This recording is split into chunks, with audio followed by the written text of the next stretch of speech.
Hi అండి, mister Hitler husband part 56. నువ్వు అప్పుడే నా ఫోన్ కట్ చేసి స్విచ్ ఆఫ్ చేసేసావు. అనుకోకుండా పబ్ లో చూసాను నిన్ను. ఇక వెంట పడుతూ వచ్చాను. అందుకే నీకు ప్రమాదం జరిగిన విషయం నాకు తెలిసింది. కానీ ఇప్పుడు చెప్పాడు మారన్. చాలా థ్యాంక్ యూ అని చెప్పి ఆమె సైలెంట్ గా ఉండిపోయింది. ఏమైంది పూజ, థ్యాంక్ యూ చెప్తున్నావు, మళ్ళీ ఇప్పుడు సైలెంట్ అయిపోయావు? ఈ ధన్యవాదాలు ఎందుకో తెలుసుకోవచ్చని అన్నాడు. ఏమీ లేదు మారన్, ఈ ప్రపంచంలో నాకంటూ ఎవరూ లేరనుకున్నాను.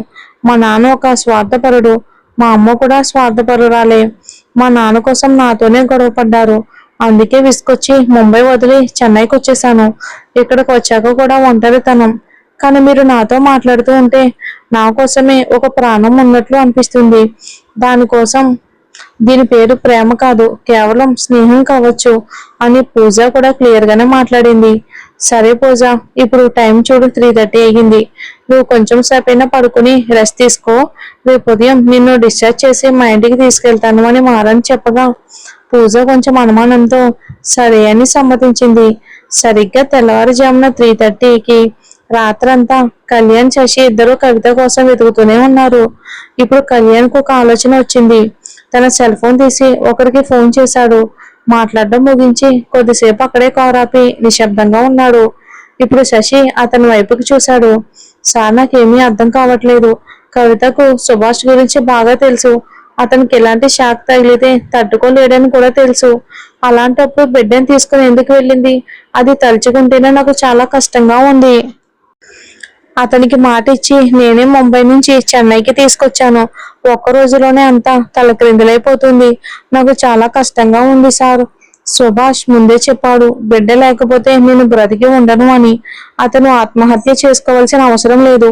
ఒక్క నిమిషం అతని మనసు బాధపడితే చాలు. తట్టుకోలేని బాధకు గురైతే ఇలా కోమాకి వెళ్లే స్థితిలోకి వెళ్ళిపోతాడు. అతన్ని కాపాడడానికి నానా తంటాలు పడాల్సి వస్తుంది. నాకు చాలా కంగారుగా ఉంది సార్ అని ఇప్పుడు కళ్ళు నీళ్లు పెట్టుకున్నాడు శశి. కంగారు పడుకు శశి, సుభాష్కి ఏమీ కాదు అని ఓదార్చాడు కళ్యాణ్. ఒక గంట తర్వాత మళ్ళీ కళ్యాణ్ కు ఫోన్ వచ్చింది. ఇప్పుడు వాళ్ళతో మాట్లాడి ఒక చోటికి బయలుదేరాడు కళ్యాణ్. శశి, కంగారు పడుకు, కవిత ఉన్న చోట కనుక్కున్నాం. ఇప్పుడు మనం అక్కడికే వెళ్తున్నామని కళ్యాణ్ చెప్పాడు. సార్, మీరేం చెప్తున్నారో నాకేం అర్థం కావట్లేదు అని శశి అడిగాడు. కవిత మొబైల్ తన దగ్గరే ఉంది, స్విచ్ ఆఫ్ అవ్వలేదు. అందుకే నేను కమిషనర్ ఆఫీస్ కి చెప్పాను. వాళ్ళు నియంత్రణ గదికి సమాచారం ఇచ్చి కవిత నెంబర్ ను ట్రేస్ చేశారు. అది ఇక్కడ నుంచి ఒక 5 కిలోమీటర్ల దూరంలోనే ఉంది. ఇప్పుడు పోలీసులు ఆ ప్లేస్ ని చుట్టుముట్టారు అని అన్నాడు.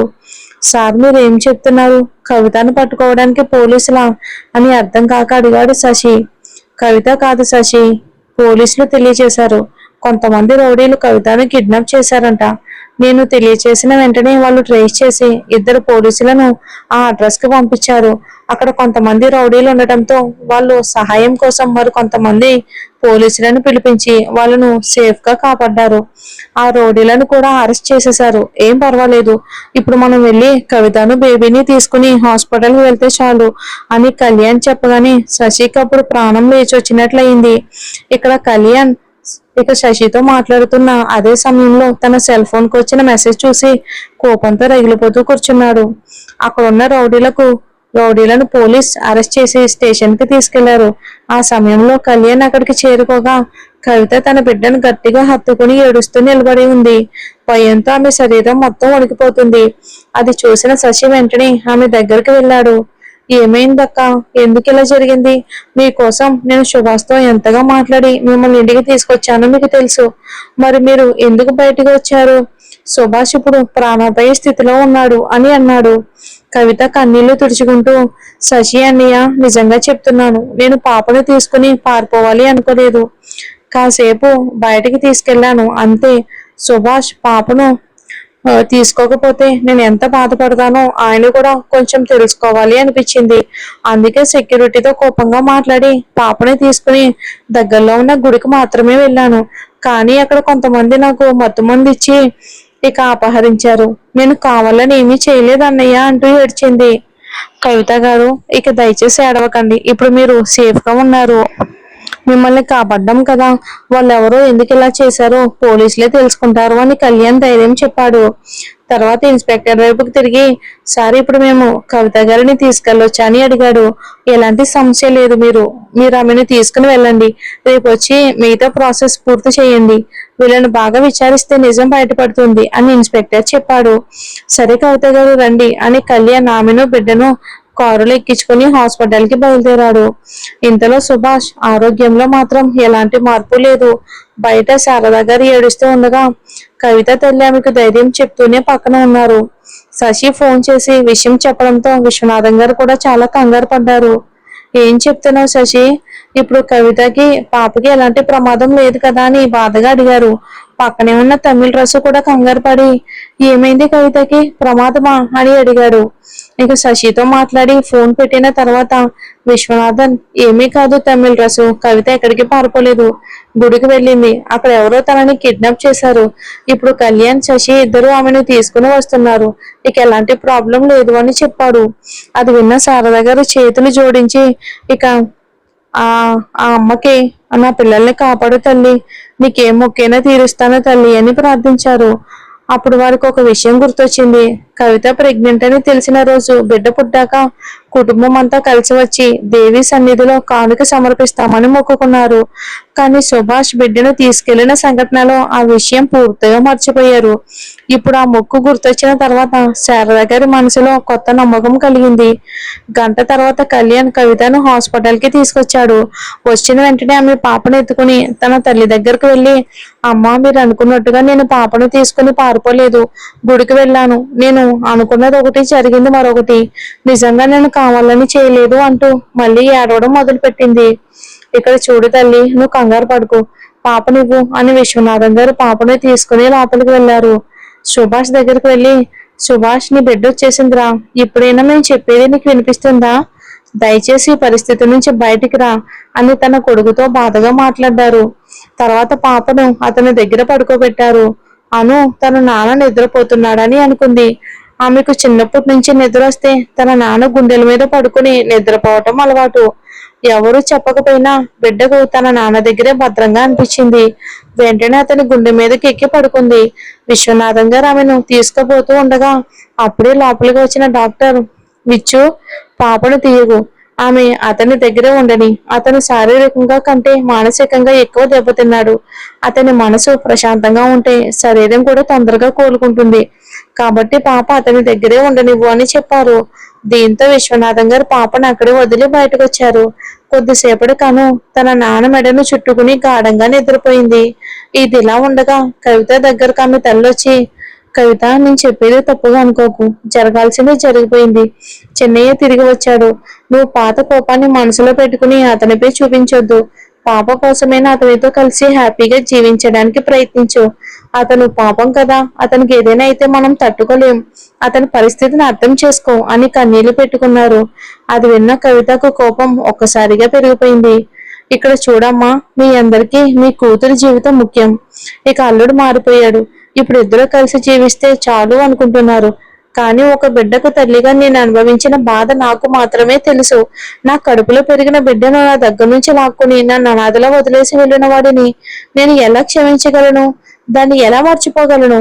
నేను చూస్తూ ఉండగానే నా బిడ్డ ముఖం కూడా చూపించకుండా తీసుకెళ్లిపోయాడు. నాకు మొత్తం మంది ఇచ్చి రోడ్డుపై పడేసి వెళ్ళిపోయాడు. ఆయనకు కావాల్సింది తీసుకుని ఇక అవసరం లేదన్నట్టు నన్ను వదిలేశాడు. ఆ రోజు నన్ను వద్దనుకుని వెళ్ళిపోయిన ఆయనకు ఇప్పుడు నేను నచ్చానా? ఇప్పుడు ఆయన తిరిగి వచ్చాడని నేను అన్ని మర్చిపోయి అతనితో కలిసి కాపురం చెయ్యాలా అని ఏడుస్తూ కోపంగా అడిగింది కవిత. తర్వాత కళ్ళల్లోని నీళ్లు అన్ని తుడుచుకుని, ఇక్కడ ఉన్న అందరికీ చెప్తున్నాను, మీకు ఇది చిన్న విషయంగా అనిపించవచ్చు, మీరందరూ మర్చిపోయి ఉండొచ్చు, కానీ నేను మాత్రం జీవితాంతం మర్చిపోలేను. ఆయన ప్రాణాలకు ప్రమాదం కాబట్టి ఆయన్ను కాపాడడానికి నా బిడ్డను తెచ్చాను, అంతే. ఆ రోజు ఆయన చెప్పినట్టు పిల్లలు ఇద్దరికి ఉమ్మడి వాళ్ళు. బిడ్డతో నేను ఉన్నాను, కానీ ఆయనతో నేను లేను. నా బిడ్డ కోసమే ఇప్పటికీ హాస్పిటల్లో ఉన్నాను అని చెప్పి అక్కడ ఉన్న కుర్చీలో కూర్చుంది కవిత. ఎవరు ఒక మాట కూడా మాట్లాడలేదు. కొద్దిసేపటికి తర్వాత కళ్యాణ్, సార్, మనం స్టేషన్కి వెళ్ళాలి, వాళ్ళని అరెస్ట్ చేశారు, ఫిర్యాదు నమోదు చేయడానికి మీరు కూడా రావాలి అని చెప్పాడు. వెంటనే విశ్వనాథం గారు తమిళ రసుతో, నేను వెళ్ళి వస్తాను తమిళరసు, నువ్వు ఇక్కడే చూసుకోవని చెప్పి కళ్యాణ్తో కలిసి బయలుదేరాడు. మరుసటి రోజు ఉదయం 11 గంటలకు చెన్నైలో ఒక ముఖ్యమైన ప్రభుత్వ టెండర్ కోసం కలెక్టర్ ఆఫీస్ కి నిర్మాణ రంగ వ్యాపారవేత్తలందరూ హాజరయ్యారు. అందరూ టెండర్ కోసం ఎదురు చూస్తూ కూర్చున్నారు. అదే సమయంలో ఒక తెల్లటి జాగ్వార్ కారులో నుంచి వర్మన్ దిగాడు. అక్కడ విశ్వనాథం కనిపించకపోవడంతో ఈ టెండర్ ఖచ్చితంగా నాదే అన్న నమ్మకంతో అతను కూర్చున్నాడు. టెండర్ ప్రకటన ప్రారంభమైంది. ఒక్క విభాగానికి సంబంధించిన టెండర్లు ప్రకటించిన తర్వాత వర్మన్ వచ్చిన టెండర్ గురించి కలెక్టర్ మాట్లాడడం ప్రారంభించాడు. వర్మన్ కు మొదటి నుంచి ఒక ధైర్యం ఉంది. విశ్వనాథం కార్యాలయంలో తన మనుషులను పెట్టి ఆయన ఎంత మొత్తం కోట్ చేశారో తెలుసుకుని దానికంటే 10,000 రూపాయలు తక్కువగా కోట్ చేశాడు. అందుకే టెండర్ తనకే వస్తుందని అతనికి గట్టి నమ్మకం ఉంది. కానీ అతను ఊహించిన విధంగా ఆ టెండర్ సుభాష్ కంపెనీల గ్రూప్ అంటే విశ్వనాథ్ కంపెనీకి దక్కింది. అది చూసి వర్మన్ పూర్తిగా షాక్ అయ్యాడు. అంటే నాకు ఇచ్చిన సమాచారం తప్ప అని కోపంతో తల్లడిల్లిపోయాడు. కానీ ఇప్పుడు మొత్తాన్ని చెల్లించి అధికారిక ఆదేశం తీసుకోవడానికి అక్కడ విశ్వనాథం లేడు. అందువల్ల రెండో స్థానంలో ఉన్న వర్మన్ కంపెనీల గ్రూప్ మేనేజింగ్ డైరెక్టర్ వర్మన్ కు టెండర్ తగ్గినట్లు ప్రకటించారు. అది విని వర్మన్ సంతోషపడ్డాడు. మొత్తం విషయంలో టెండర్ చేజారిపోయినా పర్వాలేదు. టెండర్ ప్రకటించిన వెంటనే విశ్వనాథం వచ్చి మొత్తాన్ని చెల్లించకపోతే చివరికి టెండర్ నాకే వస్తుంది అనే నమ్మకం అతనికి ఉంది. ఎందుకంటే నిర్మాణ రంగంలో ఉన్న చాలా మంది మేనేజింగ్ డైరెక్టర్లను తన ప్రభావంలోనే ఉంచుకున్నాడు. అందుకే విశ్వనాథన్ కోడల్ని అపహరింప చేసి అతన్ని కంగారు పెట్టి చెన్నైకి రాకుండా చేయాలని పరశురం ప్లాన్ వేశాడు. కానీ చివరి క్షణంలో పరిస్థితి పూర్తిగా మారిపోయింది. ఎవరూ ఊహించని విధంగా విశ్వనాథన్ అక్కడికి వచ్చి, సార్ నేను మొత్తాన్ని ఇప్పుడే చెల్లిస్తాను అని చెప్పాడు. ఇకెవరికి ఏమీ చెప్పే అవకాశం లేకపోయింది. ఎన్నో సంవత్సరాల అనుభవంతో ఎంతో ప్రశాంతంగా వర్మన్ కళ్ళ ముందే ఆ టెండర్ ను దక్కించుకున్నాడు విశ్వనాథన్. వర్మన్ వేసిన ప్లాన్, పరశురామన్ వేసిన ప్లాన్ అన్ని ఒక్క క్షణంలో పూర్తయ్యాయి. ఇప్పుడు వర్మన్ కోపంతో ఉడిగిపోయాడు. వెంటనే అక్కడి నుంచి బయటకు వచ్చి తన తండ్రికి ఫోన్ చేశాడు. హే మారన్, నువ్వు అనుకున్నట్టుగానే టెండర్ దక్కించుకున్నావా అని పరశురామన్ సంతోషంగా అడిగాడు కొడుకుని. అంతా నాశనం అయిపోయింది నాన్న, నాశనం అయిపోయింది. ఆ విశ్వనాథన్ చివరి నిమిషంలో వచ్చి మొత్తాన్ని కట్టేశాడు. అసలు ఏమైంది? ఇన్ని సమస్యలుండగా ఆయన ఇక్కడికి ఎలా వచ్చాడు అని కోపంగా అడిగాడు వర్మన్. లేదు మారన్, లేదు, ఆయన రావడానికి అవకాశం లేదు. నిన్న రాత్రే పోలీసులు మన వాళ్ళని పట్టుకున్నారు. వాళ్ళు డబ్బు కోసం చేశామని ఒప్పుకున్నారు. దాని గురించి మనకి భయం లేదు. కానీ విశ్వనాథన్ కొడుకు హాస్పిటల్లో ప్రాణాలతో పోరాడుతున్నాడని నమ్మకమైన వాళ్ళే చెప్పారు. అందుకే నేను కూడా నిర్లక్ష్యంగా ఉన్నాను. కానీ కొడుకు హాస్పిటల్లో ఉండగా విశ్వనాథ్ ఎలా వచ్చాడో నాకు కూడా అర్థం కావట్లేదే అని పరశురామని అన్నాడు. మీరు పూర్తిగా పనికిరాని నాన్న. ఇక మీరు పెద్ద రాజకీయ నాయకుడిగా ఉండి నాకేమీ ఉపయోగం చేశారు నాన్న. మీ వల్ల నాకు ఒక ప్రయోజనం కూడా లేదు. నేను ఆశపడ్డ టెండర్ కూడా దక్కించుకోలేకపోయాను. అలాంటప్పుడు మీకు కొడుకుగా ఉండటం వలన నాకేం లాభం అని వర్మన్ కోపంగా మాట్లాడాడు. మరి అసలు ఏం జరిగిందో మనం వచ్చే ఎపిసోడ్ లో చూద్దాం.